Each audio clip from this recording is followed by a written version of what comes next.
20대 대통령 윤석열 대통령이 되었습니다. 그 당선되는 과정에 비하인드 스토리에 대해서 정리를 다시 하겠습니다. 이 설명하는 데 있어서 세 가지 운으로 설명하고자 합니다.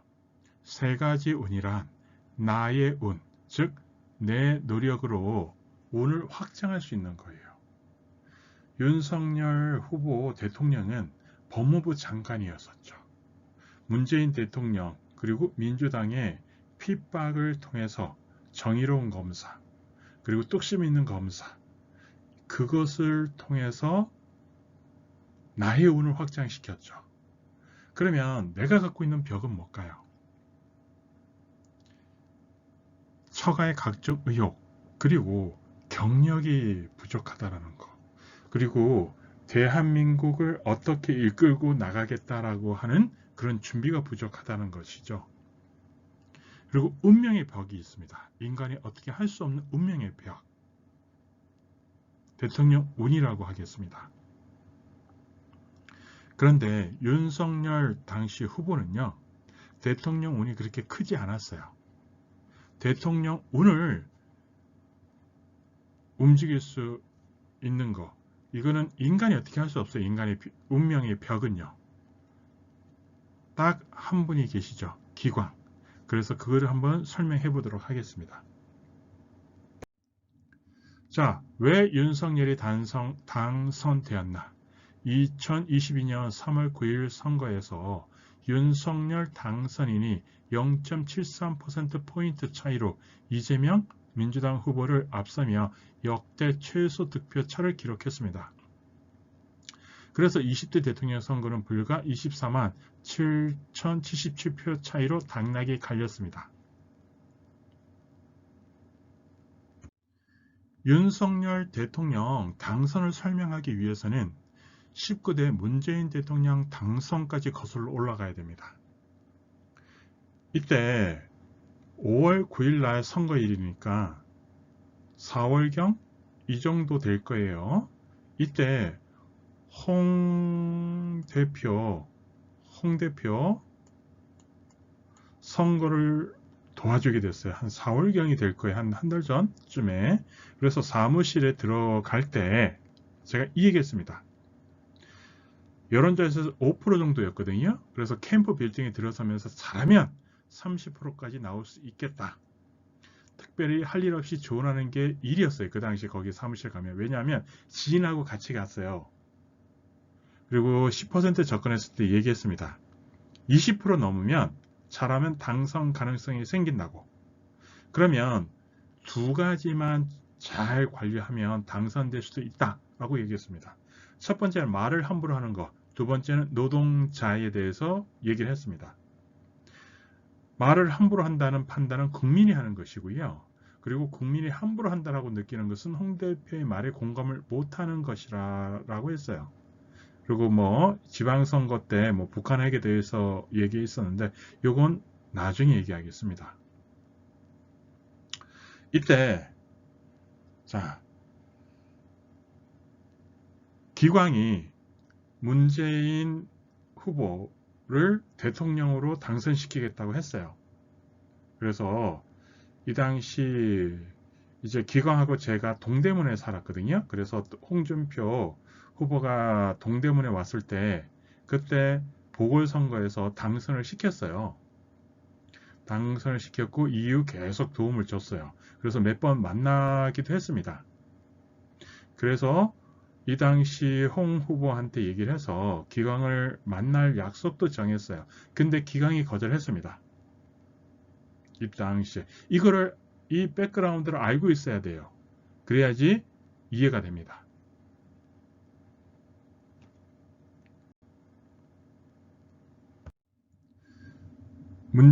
문재인 후보가 대통령이 되고 나서 그리고 나서 이제 20년 4월 15일 날 국회의원 선거가 있었어요. 이때 공천 과정에서 갈등을 좀 빚고 무소속으로 대구 수성구 을에 홍준표가 출마를 해서 당선이 됩니다. 이게 당연히 당선이 되죠. 그동안 기광이 수없이 운을 줬기 때문에 그 운을 갖고서 되는 거예요.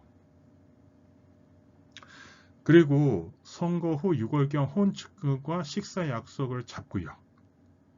그리고 만나서 홍준표 다음에 대통령 만들어주겠다라고 얘기를 합니다. 그래서 도와주겠다라고 하는데 뭐라고 했을까요? 필요 없다 도움. 충분히 다음에 대통령이 된다. 이렇게 얘기하더라고요. 너무 건방지였어요. 너무 건방지죠. 이미 본인이 다 세상을 아는 것처럼 너무 건방져요.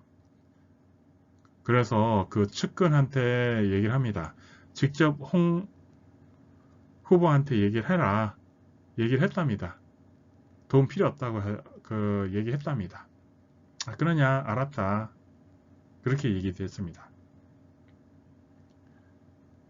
근데 이때 왜 다음에 홍을 대통령 만들어주겠다라고 얘기를 했을까요? 간단하죠. 문 대통령이 실질적으로는 운이 없었는데 박근혜 대통령을 탄핵이 됨으로 해서 탄핵되면서 엄청난 혼란이 있었죠. 이 혼란을 그나마 기강이 가장 크게 보는 게 그거예요. 대한민국 발전. 대한민국 발전을 위해서는 이번에는 문 대통령이 대통령 되는 게 낫겠다 해서 문 대통령으로 한 거예요. 그러면 그 다음에 누가 하는 게 맞을까요? 당연히 홍이겠죠. 자, 그래서 만약입니다. 이 20대 대통령은 이 네 분 중에서 가장 운이 있었던 사람은 누굴까요? 이낙연 후보였습니다. 이분이 운이 가장 많았어요. 이분이 후보가 되면요. 홍도 안 되고 윤도 안 돼요. 이분이 운이 전라도고 뭐고 필요 없습니다. 이미 이게 운이에요. 운은 그래요. 그런데 홍을 대통령을 만들어주기 위해서는 어떻게 될까요? 이낙연 후보가 되면 안 되겠죠. 그래서 계속 자, 몇 번 더 접촉을 합니다. 근데 연락이 없어요. 그래도 홍을 대통령 만들려고 결정을 했습니다. 근데 답이 없네요.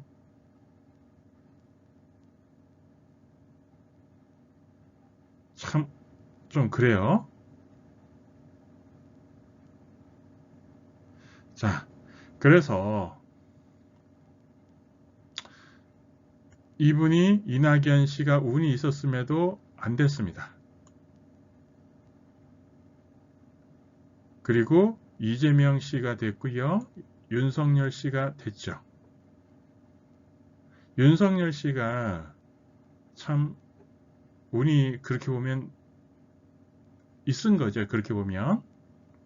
그래서 여기에서 이제 만약이니까요. 자, 만약 이때 홍준표 후보를 만났으면 어떻게 됐을까요? 이 사람이 홍 후보가 대통령 될 가능성이 높습니다. 왜? 운을 주니까.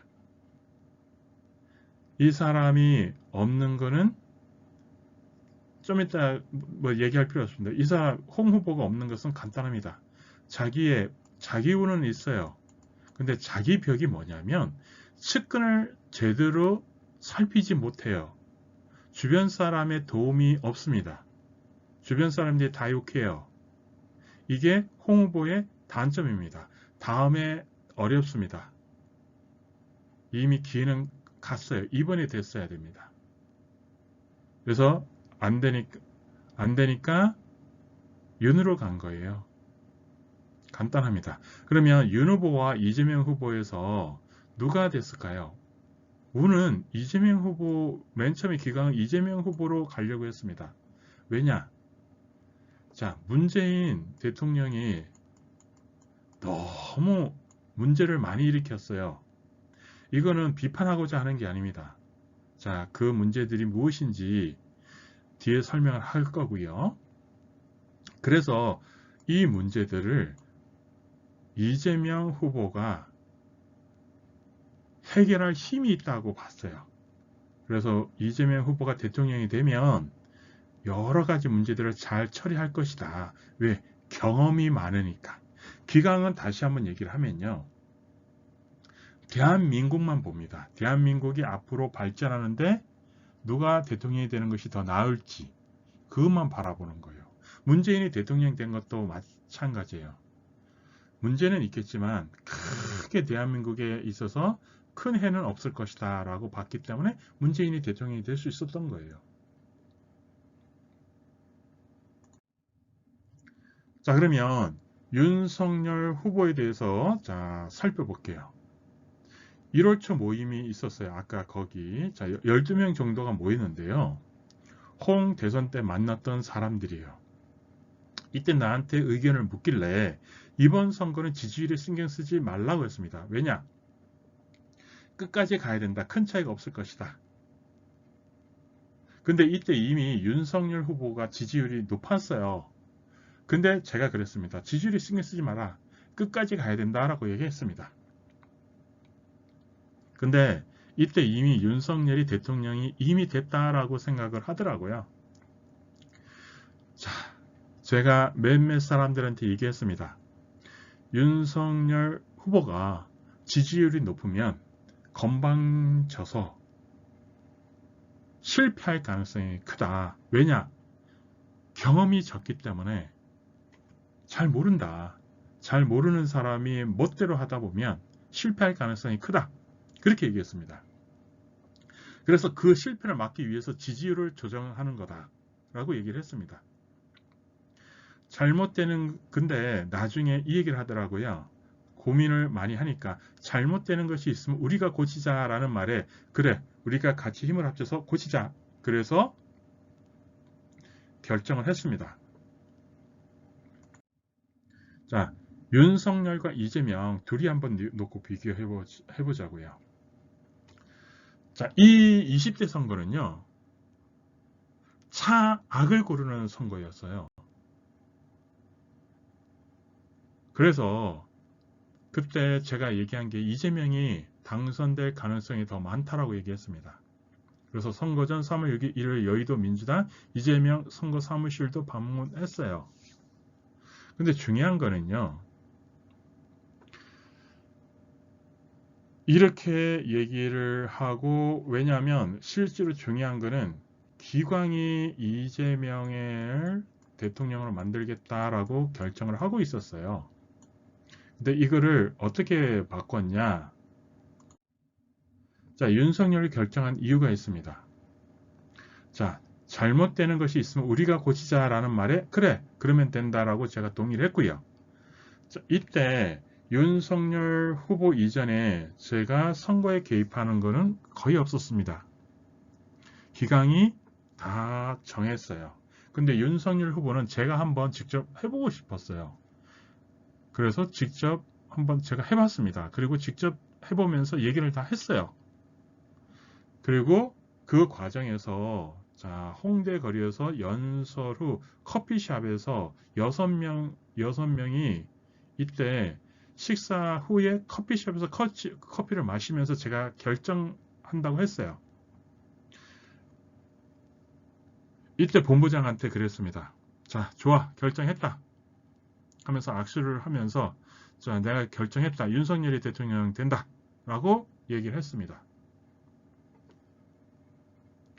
그러면서 제가 윤석열이 혼자 단독으로 되면 독단으로 갈 수 있고 잘 모르니까 그래서 안과 단일하면 좋겠다라고 했습니다.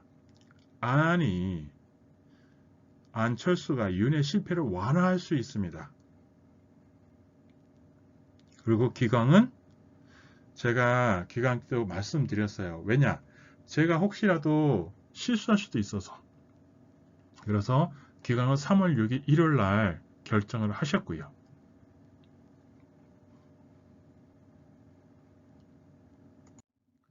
기광의 뜻은 간단합니다.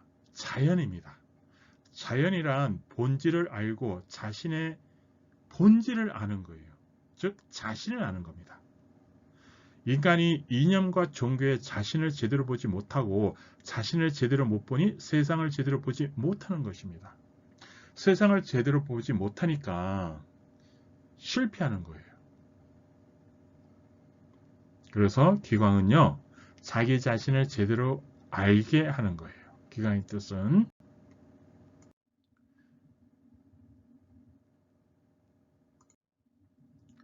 자, 6.13 지방선거에 대해서 한번 살펴볼게요. 이때 홍 대표가 애를 많이 썼는데 선거 결과가 안 좋게 나오겠네요. 한계를 가져갈까 정도로 많이 안 좋네요. 라고 했어요. 자, 지금 이 시점 답은 있을까라는 생각이 드네요. 당연히 있겠죠. 그러나 아무도 신경 안 쓰죠. 라고 했어요. 답은 있겠죠. 답은 있을까라고 하는 걸 답은 있겠죠. 답은 있는데 아무도 안 물어요. 이때 하나 정도 가져갈 거라고 얘기를 하는데, 자, 이때 도지사 선거에서 하나, 자, 시장 선거에서 하나 이렇게 가져갔죠. 근데 아무도 안 물어봐요. 답은 있어요. 앞으로 참 난감하겠네요. 그나마 홍이 운이 있었는데 라고 제가 다른 말로 홍을 대통령 만들겠다라는 것인데, 이때 그래서 그냥 이렇게 넘어갔습니다. 아무도 안 물어. 진짜 아무도 안 묻습니다. 참 답답해요. 지금도 그래요. 아무도 안 묻습니다.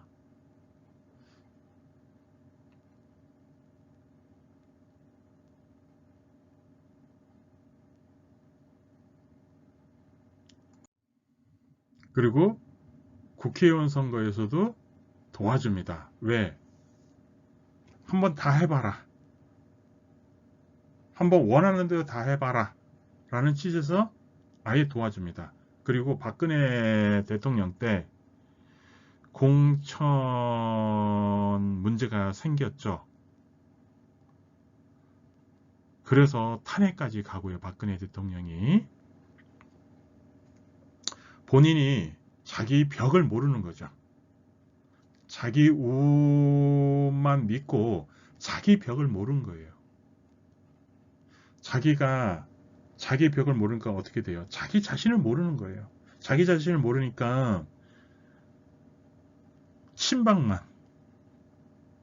친박만 국회의원 주겠다고 그렇게 공천에 대해서 개입하고 나서 결국은 그것 때문에 고소까지 당하고 탄핵까지 가고, 그러니 누가 박근혜 대통령을 따르겠습니까?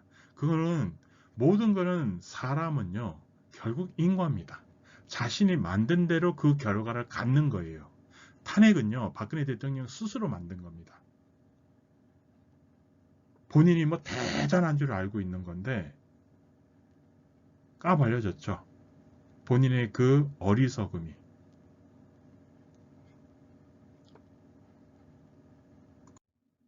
문재인은 성공했는가? 성공한 것도 있지만요. 실패한 것이 많습니다. 왜냐? 실제로 대통령 운이 없었어요. 대통령은 운이 없었기 때문에 다른 국회의원 선거도 미뤄졌고요. 지방선거도 실제로 미뤄준 겁니다.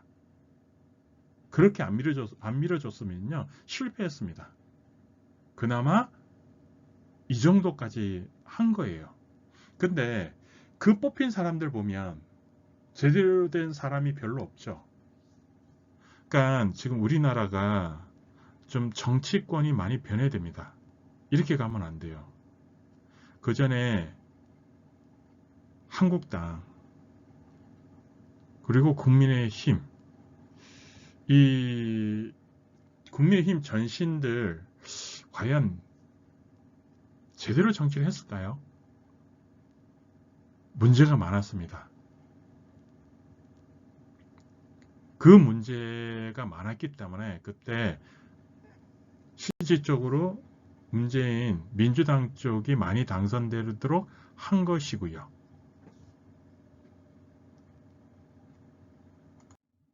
자, 문재인 대통령 이전서부터 있어 왔던 문제입니다. 문재인 대통령 때 이게 좀 심해졌을 뿐이에요. 위기가 소득주도 성장이라는 말도 안 되는 이러한 것 때문에 자, 부동산 가격이 급등했고 국가 부채가 급등했고요. 공무원을 급증시켰습니다. 이거는 결국 국가 빚을 증가시키죠. 그리고 국가 부채가 이제 엄청나게 늘어났습니다. 이제 이 국가 부채가요, 감당이 안 되게 커졌습니다. 말도 안 되는 공정이 어디 있습니까? 공정을 주장하는 사람은요, 공정이 없어요. 공정을 깨트리는 거예요. 그게 지금 우리나라 대통령들이 지금까지 해왔던 거예요. 이 위기들을 코로나19 때문에 그나마 감춰진 거예요. 코로나19가 없었으면 이미 탄핵됐습니다.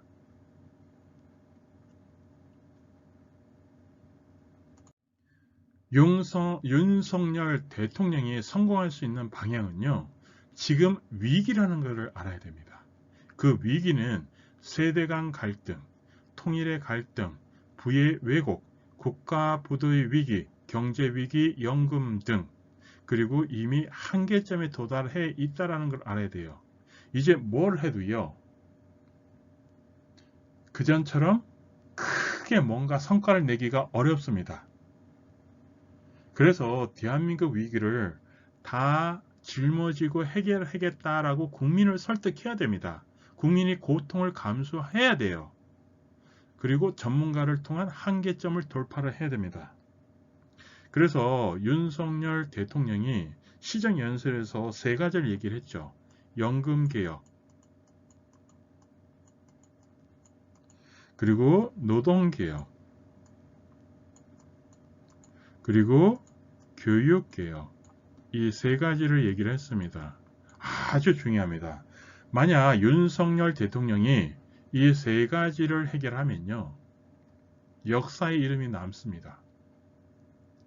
연금 개혁 반드시 필요합니다. 이거 지금 안 하면요, 부도납니다. 노동개혁 해야 되죠. 자, 민노총 반드시 해결해야 됩니다. 민노총 해결해서 노동 유연성을 회복해야 됩니다. 교육, 지금 입시 위주의 교육 갖고 안 됩니다.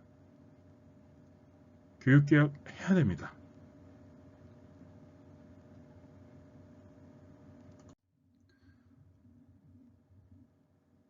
한동훈 법무부 장관에 대해서 따로 한번 얘기할 기회가 있을 거예요. 왜 한동훈 씨에 대해서 여기에서 썼느냐. 윤석열 대통령이 성공하는 데 있어서 한동훈의 역할이 엄청나게 크더라고요. 윤석열 대통령과 한동훈의 관계는요, 그러니까 그 얘기를 했어요. 윤석열 대통령의 방패막이가 필요하다라고 얘기를 했는데, 그게 한동훈입니다. 이 한동훈이가 엄청나게 일을 합니다. 그렇게 해줘야 돼요. 그래야지 윤석열 대통령이 성공할 수 있습니다. 이렇게 성공하는 데 있어서 여러 가지 복잡한 것을 다 해도 되고요. 그냥 공정한 법 집행만 제대로 해도 됩니다. 그래도 성공해요. 지금 대한민국이 너무 지금 어지러워요. 그 어지러운 것을 법치로만 제대로 끌고 가도요, 어느 정도는 됩니다. 그래서 한동훈의 대통령 운이라고 따로 한번 동영상을 찍도록 하고요. 그래서 윤석열 대통령이 성공하기 위해서는 세 가지, 지금 대통령으로서 할 수 있는 최선을 다해서 대한민국이 이 한계점을 극복하는 거예요. 그 한계점을 극복하는데 한동훈과 같이 법치로서, 공정으로서 대한민국을 이끈다고 하면 그 바탕이 되고요. 그 바탕 위에 경제개혁, 노동개혁, 교육개혁을 하면요, 대한민국 일어납니다. 그리고 역사에 그 이름을 날릴 수 있어요. 그렇게 기대를 한번 해보겠습니다.